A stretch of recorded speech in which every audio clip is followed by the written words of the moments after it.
Adelaide has been one of the strongest capital city markets throughout this pandemic period. While average house values have edged downwards in Sydney and Melbourne, Adelaide has had a series of growth months since February 2020.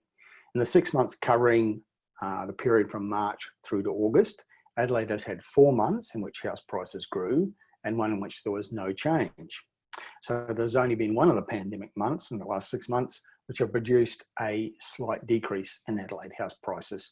And amongst the capital cities, only Canberra has actually done better than that. Now, partly this is because Adelaide has contained the virus better than most cities. And partly it's because the South Australian capital entered the virus period with more suburbs with rising momentum than most other cities.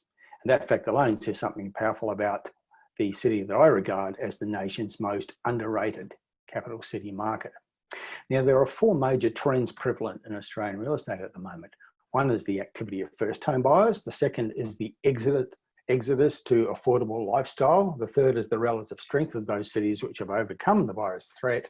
And the fourth is the very low vacancies in many locations. And Adelaide currently has all 4 of those factors in play.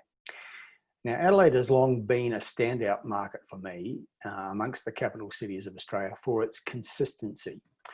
The steadiness of its sales performance is remarkable, and most of its suburbs have had price growth in the past year, led by double-digit rises in some suburbs. In each of our quarterly surveys of sales activity and prices, Adelaide adds to its reputation. Both the autumn 2020 and winter 2020 surveys identified rising sales activity levels that rank the city amongst the best in the nation. And unlike most other cities, it had no locations which we classified as declining markets or danger markets.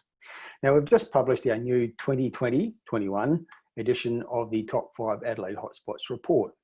And it's a good report to read in the current climate because Adelaide is well placed to do well at a time when the biggest cities are struggling. The combination of these 4 major national trends that I mentioned, which are all prevalent in Adelaide, suggests that the South Australian capital will continue to deliver solid growth in the short term, as well as, I believe, in the long term. So get yourself a copy of our Top 5 Adelaide Hotspots report. And if you have any questions about it, give me a call. Bye for now.